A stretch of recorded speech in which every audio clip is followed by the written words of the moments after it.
मेरे प्रिय आत्मा, नमस्ते।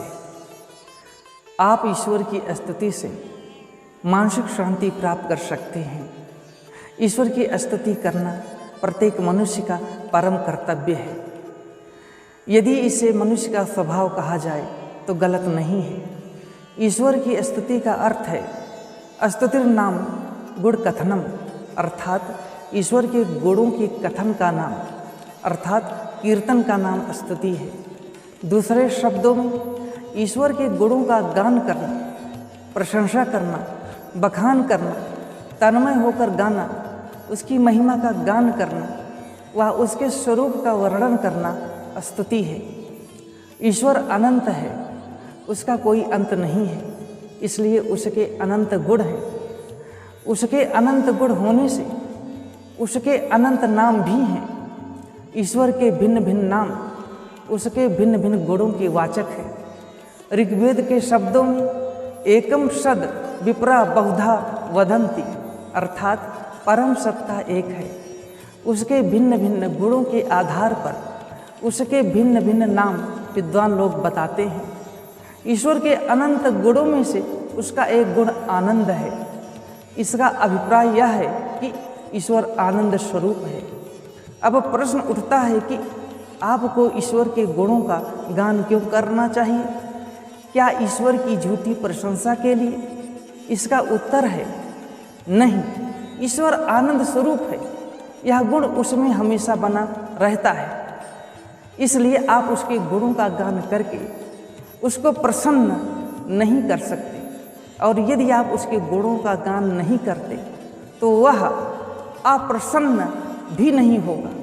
ईश्वर किसी लौकिक सम्राट की तरह नहीं है जो आपके द्वारा प्रशंसा करने पर प्रसन्न हो जाए और न करने पर अप्रसन्न हो जाए। इसलिए ईश्वर के गुणों का गान करना उसकी झूठी प्रशंसा या चाटुकारिता नहीं है। जिस प्रकार आप शरीर को स्वस्थ रखने के लिए भोजन ग्रहण करते हैं, किसी को प्रसन्न या अप्रसन्न करने के लिए नहीं, उसी प्रकार मन और आत्मा को स्वस्थ रखने के लिए ईश्वर के गुणों का गान करना अत्यंत आवश्यक है। क्योंकि ईश्वर सबसे पूर्ण, सबसे पवित्र और सबसे उत्कृष्ट सत्ता है। इसलिए यदि आप ईश्वर के गुणों का गान करेंगे तो आपका हृदय शुद्ध होगा, आपका मन पवित्र होगा। हृदय और मन के शुद्ध होने से, पवित्र होने से आपके भाव, आपके विचार भी शुद्ध होंगे, पवित्र होंगे। आपके भाव और विचार शुद्ध होंगे, पवित्र होंगे तो आप बुरे कर्म नहीं करेंगे। जब आप बुरे कर्म नहीं करेंगे तो आपको मानसिक शांति, आंतरिक आनंद की प्राप्ति होगी। यदि आप ईश्वर के गुणों का गान नहीं करेंगे, उसके स्वरूप का चिंतन मनन नहीं करेंगे, उसके स्वभाव और कार्यों के संबंध में विचार नहीं करेंगे, तो आपका मन संसार के प्रपंचों में लगा रहेगा, जिसके कारण आपके भाव दूषित होंगे, आपके विचार दूषित होंगे और आप पाप से, अपराध से प्रेम करेंगे। इसे आप इस प्रकार से समझ सकते हैं। यदि आप भले लोगों के साथ बैठना छोड़ दें तो धीरे धीरे बुरे लोगों के साथ बैठने लगेंगे और आपके भाव तथा विचार इन्हीं लोगों के ही जैसे हो जाएंगे। इसलिए जब आप ईश्वर के गुणों का गान करते हुए उसके गुणों का चिंतन मनन करेंगे, ध्यान करेंगे, तो आपका मन बुरे चिंतन से, बुरी बातों से बच जाएगा और आपको मानसिक शांति की प्राप्ति होगी। क्योंकि बुरे चिंतन और बुरी बातें ही हमारे मानसिक अशांति के कारण हैं। ईश्वर के गुणों का गान करने से हमारा ही लाभ है। आप गुलाब की वाटिका में जाइए भ्रमण करने के लिए, वहाँ उसकी सुगंध आपके मस्तिष्क को सुवासित करेगी। वहाँ न तो आप गुलाब को प्रसन्न करते हैं और न ही उसकी सुगंध में वृद्धि करते हैं। लाभ आपको होता है। आप गुलाब पर उपकार नहीं करते, अपितु स्वयं गुलाब के ऋणी होते हैं।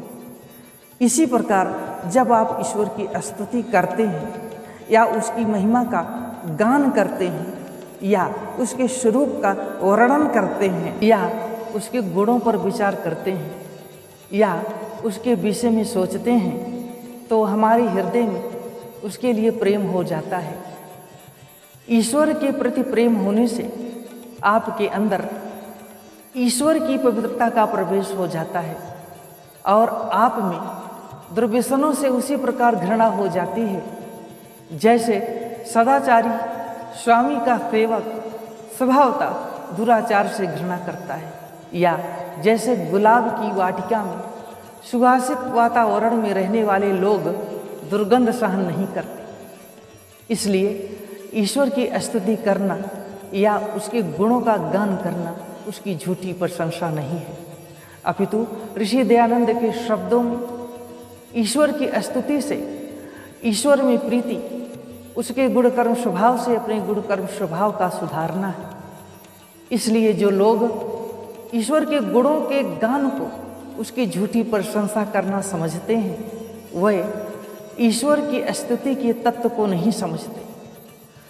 ईश्वर के गुणों का गान करते रहने से हमारे अंदर शक्ति और साहस की उत्पत्ति होती है।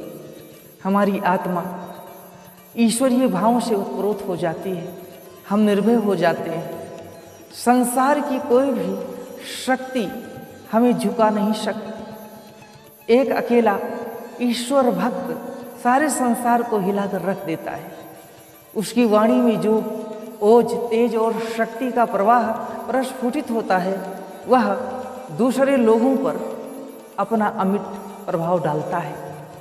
यहाँ एक बात ध्यान देने योग्य यह है कि ईश्वर के गुणों का गान करने से लाभ तभी होता है जब ईश्वर के गुणों का गान करने वाला ईश्वरीय गुणों को यथासंभव अपने अंदर धारण करने का यत्न करे।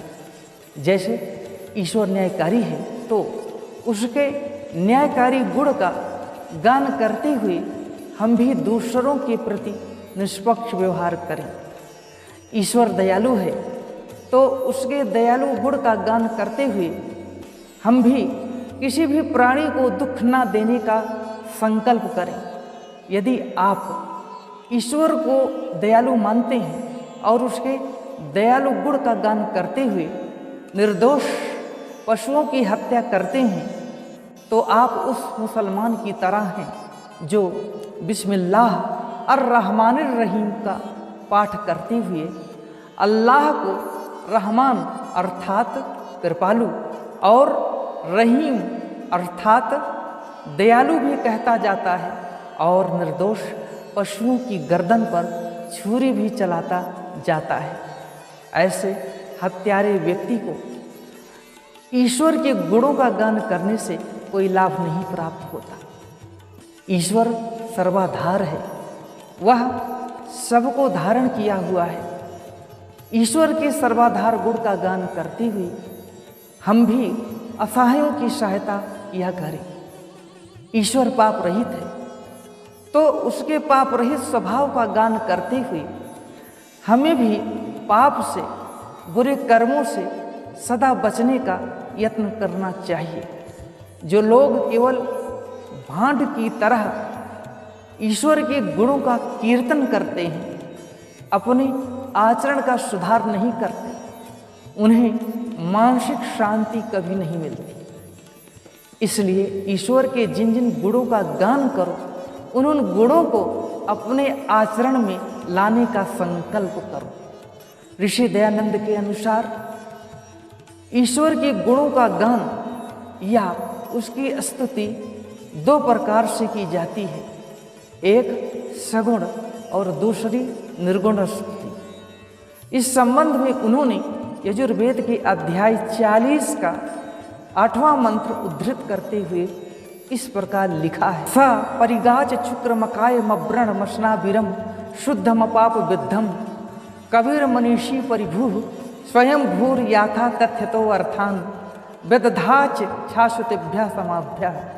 अर्थात वह परमात्मा सब में व्यापक, शीघ्रकारी और अनंत बलवान, जो शुद्ध, सर्वज्ञ, सबका अंतर्यामी, सर्वोपरि विराजमान, सनातन, स्वयं सिद्ध परमेश्वर अपनी जीव रूप सनातन अनादि प्रजा को अपनी सनातन विद्या से यथावत अर्थों का बोध वेद द्वारा कराता है। यह सगुण स्तुति है, अर्थात जो गुण ईश्वर में हैं उनसे युक्त मानकर उसकी स्तुति करना या उनका गान करना सगुण स्तुति है।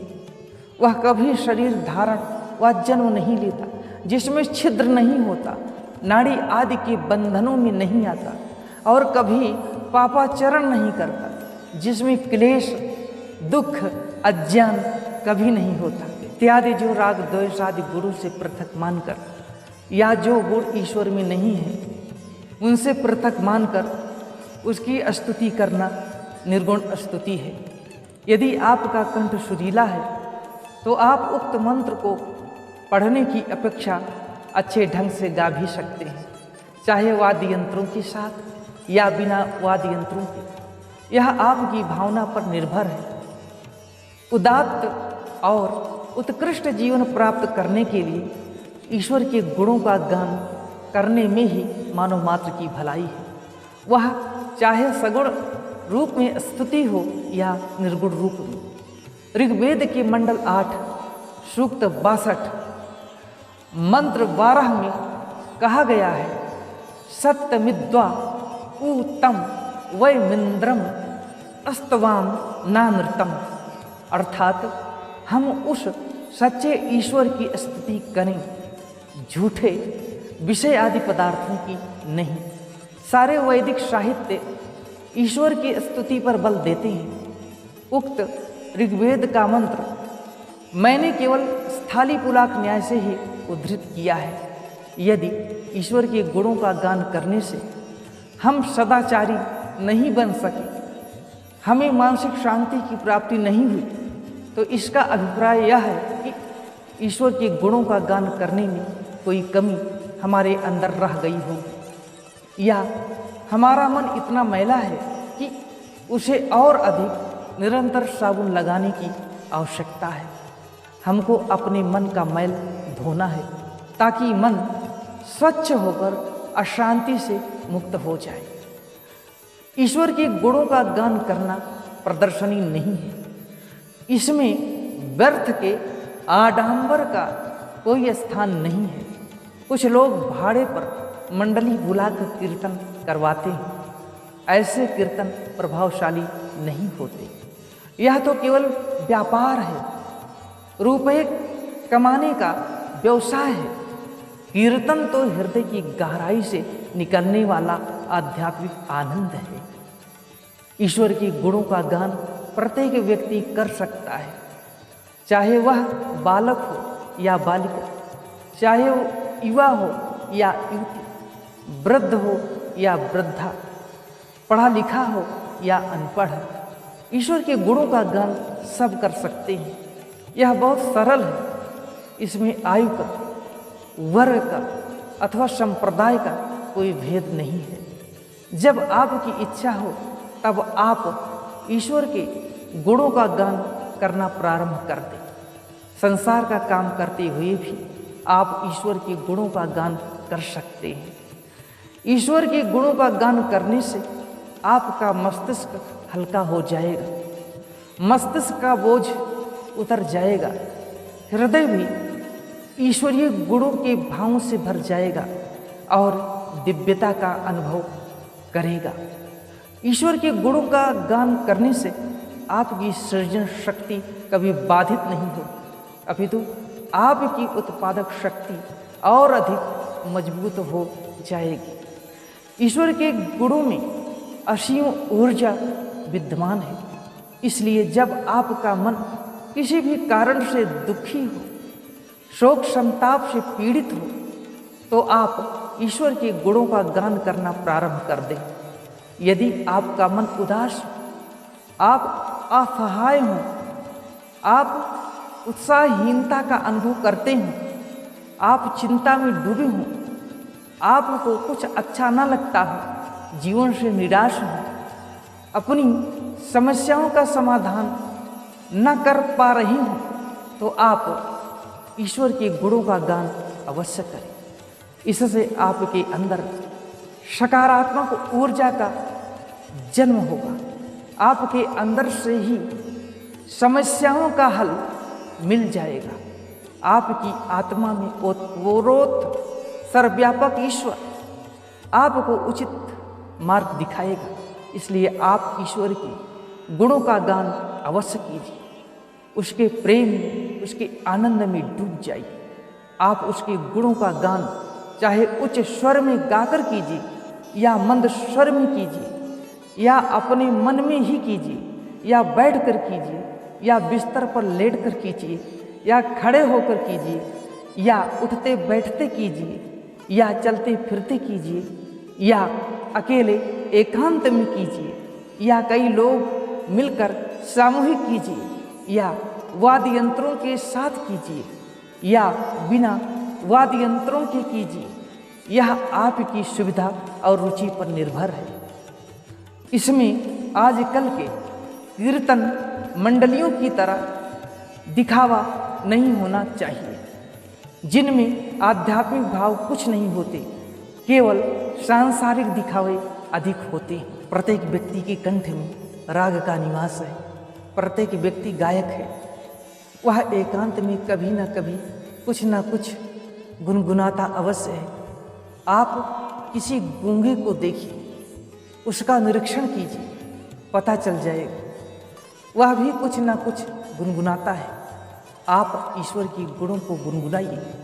अपने कंठ से ईश्वरीय गुणों का गान होने दो। आपका कंठ, आपका हृदय, आपकी जीवा, आपके भाव, आपके विचार ईश्वरमय हो जाएंगे। आप बेसुरे हैं तो भी कोई बात नहीं।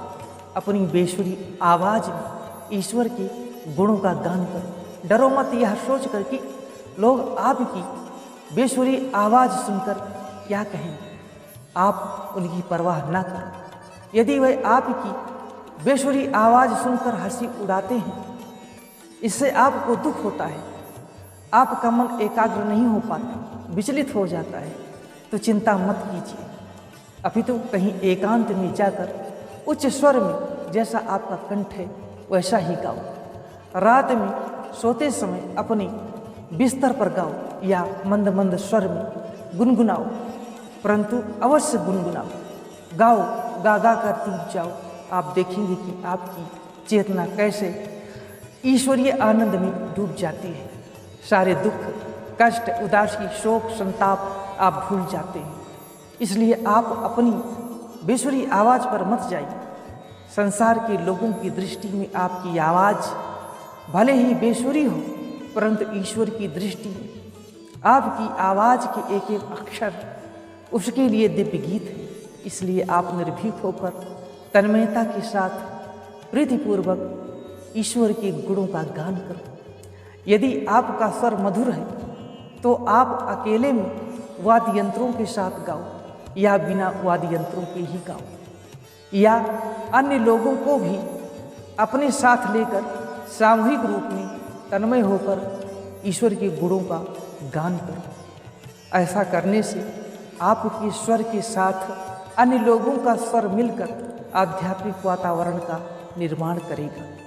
सांसारिक विषयों का गान करने से आध्यात्मिक वातावरण का निर्माण नहीं होता और न ही यह अनुभव होता है कि हम एक महान शक्ति के साथ हैं जो प्रकृति की, विश्व की, सृष्टि की संचालिका शक्ति है।